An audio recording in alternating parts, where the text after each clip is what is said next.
Hi everyone, my name is Kelly. I want to tell you about my terrible stepmother, Laura. I'll call her Laura because she never wanted to be my mother. When my dad, Brian, introduced me to her, she told me, "I don't want you thinking I'm your mother. You're just my husband's daughter, nothing else. You're a teenager, so don't expect me to do anything for you."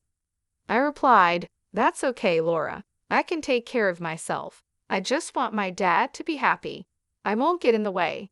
She snapped back, "You're already in the way, you little witch. Don't try to be smart with me. I know how to handle worthless teens like you. Once you turn 19, I'll make sure you're out of our lives so I can have Brian all to myself."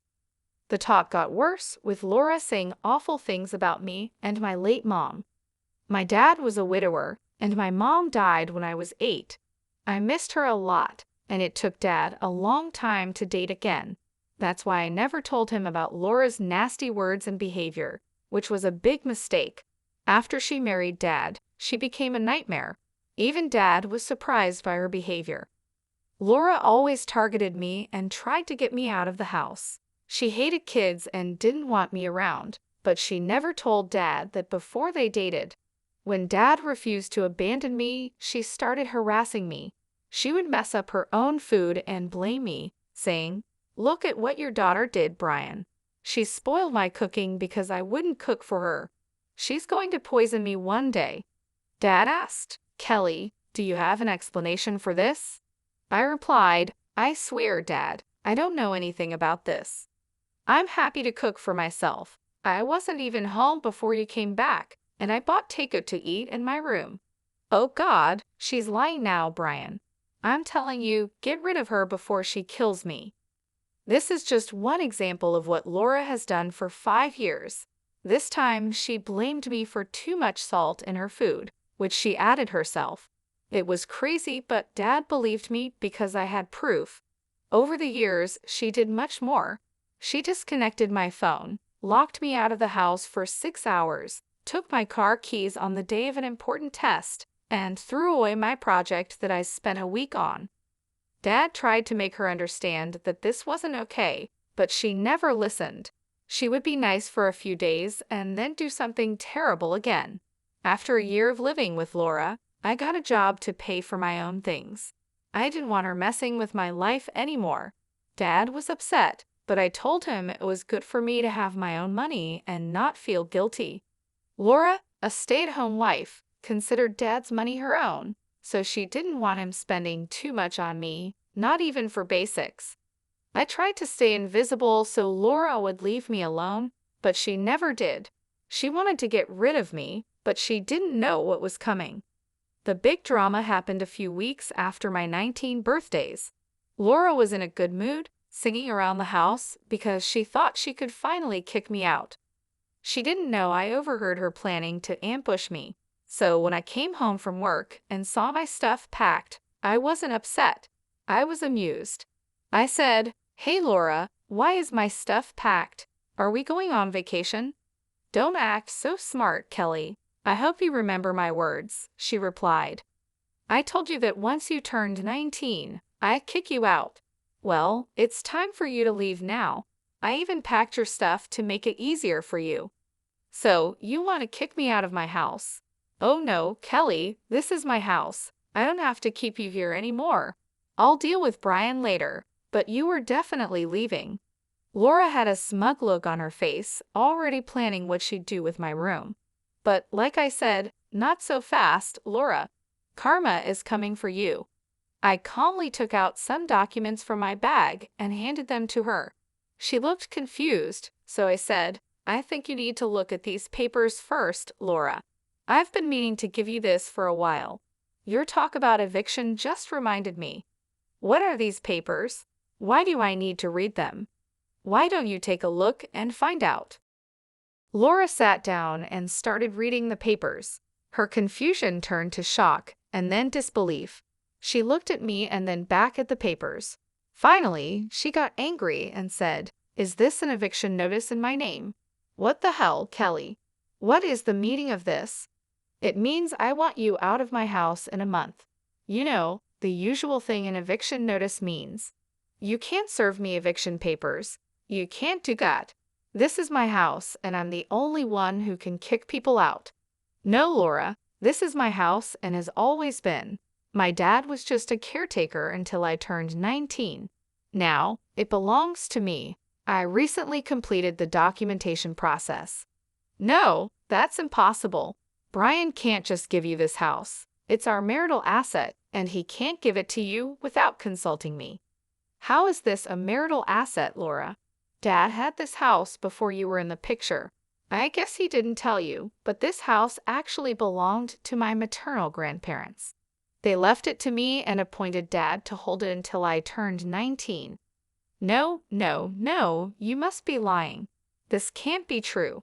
You're trying to scam me and kick me out of the house. Wait until your father hears about this. He'll kick you out instead. Laura then made the mistake of calling my father downstairs. She forgot that she never asked him if she could kick me out.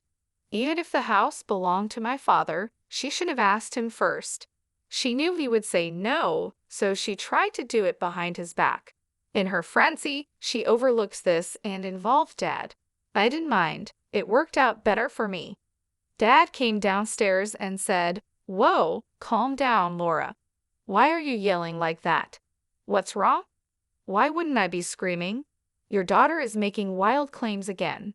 She's saying this house belongs to her and that she's kicking me out." Dad looked at me and said, "Kelly, what's going on? I need to know the truth." My dad is a good man who knows Laura can be difficult, so he always listens to both sides. This is something Laura hated because she wanted Dad to always take her side, no matter what. They fought about this many times, but Dad wanted to be fair to both of us, so he asked for my side too. I said, "Laura called me down and told me she was kicking me out. She said I couldn't stay in her house anymore. I knew she was planning this because I overheard her talking on the phone. So I served her an eviction notice instead." Dad turned to Laura and said, "What the hell, Laura? Who gave you permission to try and kick my daughter out? You never discussed this with me. Why am I just hearing about this now?" Laura realized she had messed up. Overwhelmed by the eviction notice, she forgot about being caught. I saw her panic before she turned hostile and defensive as usual. She said, "Your daughter is already an adult, Brian. We let her stay in the house rent-free for a month already. Most parents kick their kids out when they turn 19. Kelly needs to learn to live on her own and be responsible." "That's for me to decide, Laura. You were not and never were her parent. You didn't contribute anything for Kelly.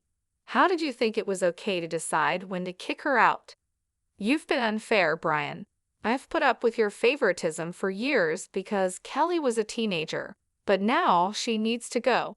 I won't let her stay in my house anymore." "Who said this is your house? What deed shows your name on it?" "Well, it's your place, so I have equal rights to it since I'm your wife. This is my house too. I won't allow Kelly here anymore. She needs to go. This is not my house, and even if it was, you have no right to it. This is Kelly's house and her name is on it." Laura went pale when she heard that. She didn't expect my dad to back me up and say the house belonged to me. She lived in a fantasy where everything was hers just because she said so. Hearing otherwise was shocking for her. She began to cry and said, "Why would you say such a thing, Brian?" "Because the house belongs to Kelly. I'm just speaking the truth. You gave Kelly your house without consulting me. How could you do this, Brian? I'm your wife. You should have discussed this with me. I'm not okay with this. You had no problem going behind my back and trying to kick my daughter out. Why can't I do the same, Laura?" And there was nothing to discuss. This house was always supposed to be Kelly's. I was just the trustee who took care of it until she turned 19. The house was transferred to her name recently. Laura finally understood we were telling the truth. Dad even offered to show her the papers as proof. She was in too much shock to say anything coherent. She said, "You deceived me, Brian. I thought the house was yours. You lied to me. This is not fair." "I never lied to you, Laura. You never asked whose house this was when we got married. We signed a prenup saying our personal assets would remain personal.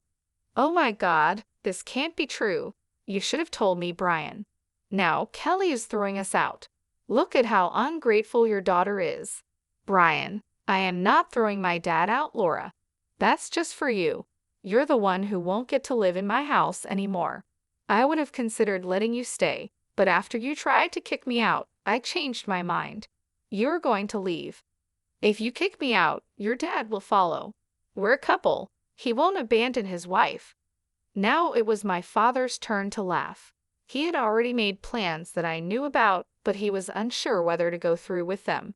Today's events made his decision easier. He said, "Actually, no, I'm not following you, Laura. I will stay here and take care of my daughter. I've been on the fence about divorce for a while, and what you tried to do today sealed the deal. I will be filing tomorrow. Be ready for it." Wait, what? Are you going to divorce me?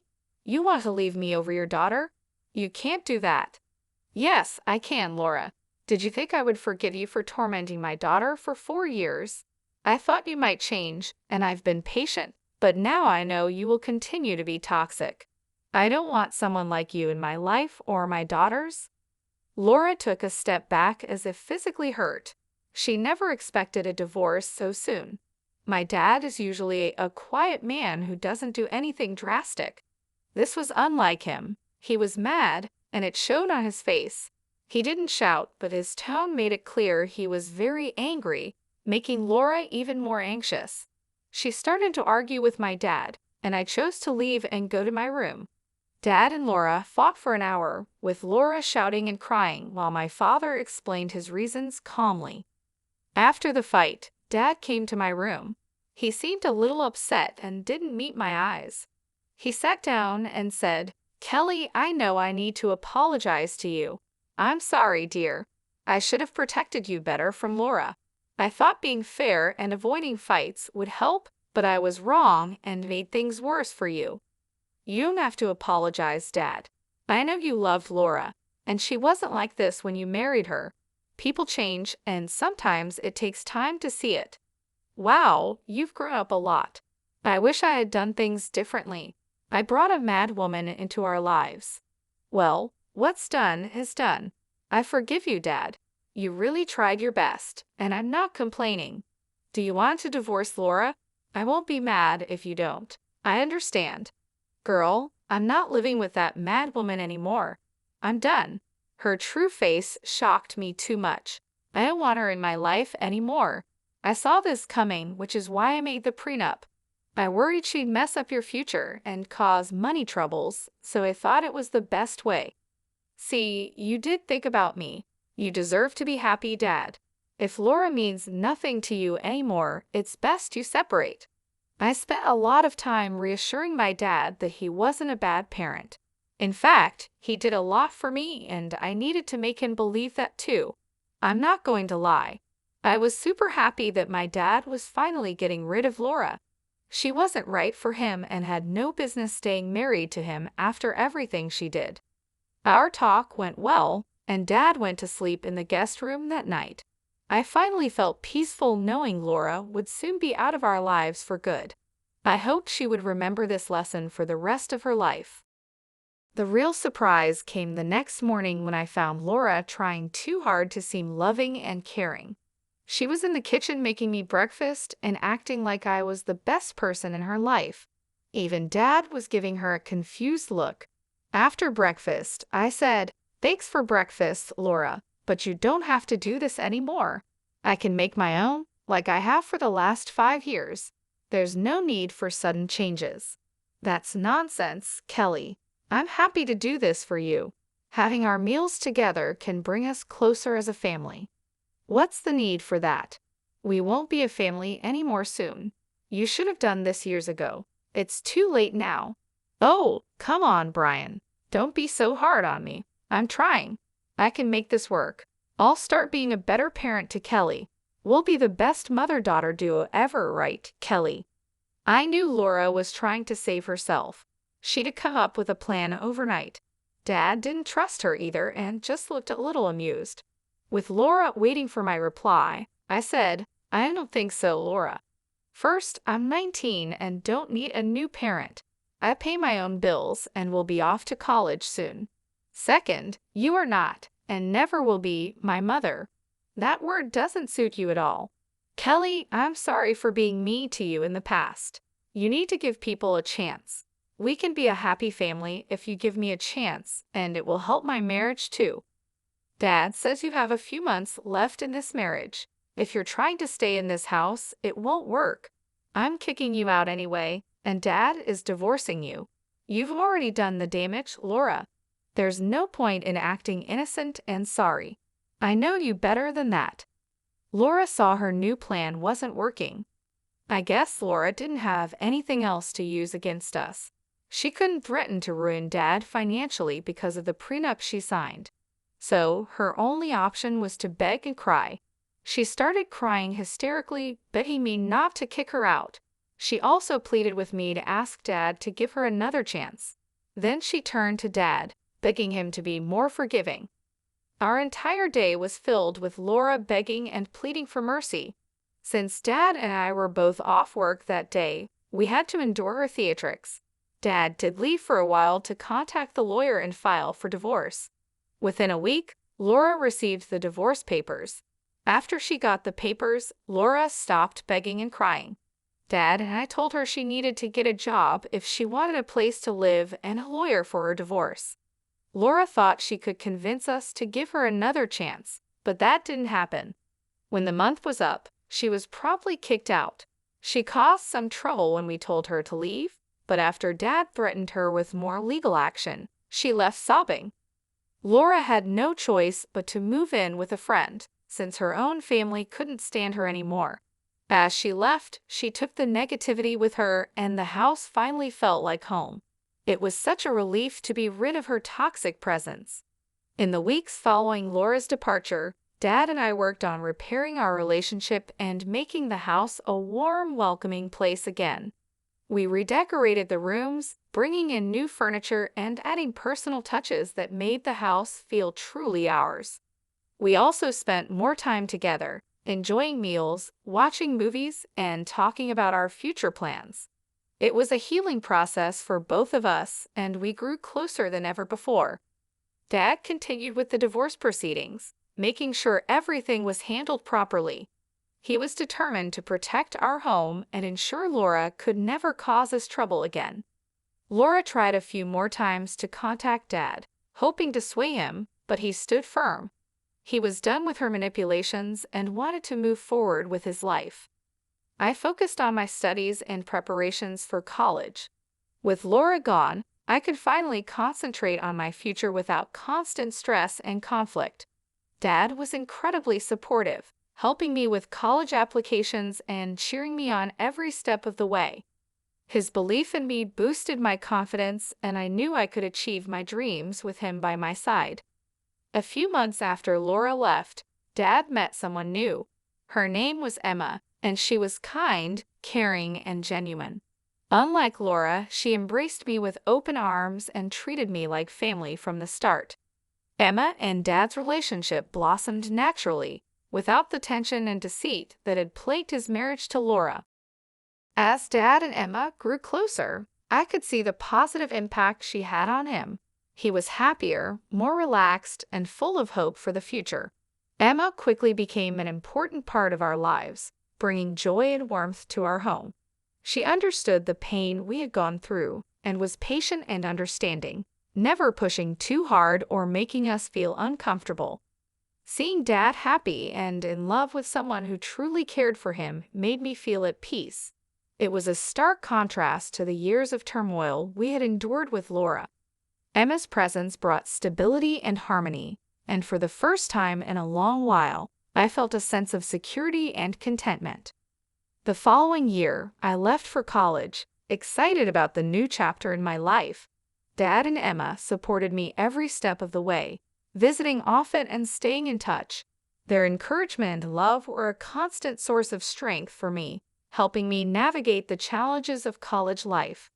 It's been more than 3 years since Laura left, and our lives have changed for the better. Dad and Emma are now happily married, and I have thrived in college, pursuing my dreams with confidence and determination. Our home is a place of love, laughter, and support, a far cry from the hostile environment Laura had created. Looking back, I realize how much stronger we have become as a family. We faced adversity and came out on the other side, more united and resilient. Laura's departure was the best thing that could have happened to us, and I am grateful every day for the peace and happiness we now enjoy. I am now in college, which is close to home. Dad has successfully divorced Laura and is back to dating. He says he isn't looking to settle down again, but just wants some company sometimes.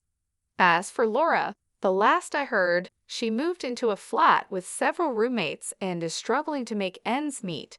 Since she doesn't have many qualifications, she's working a minimum wage job and just getting by.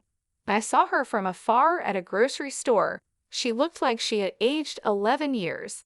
Karma caught up with her, and hopefully, she learned a lesson never to try something like this again.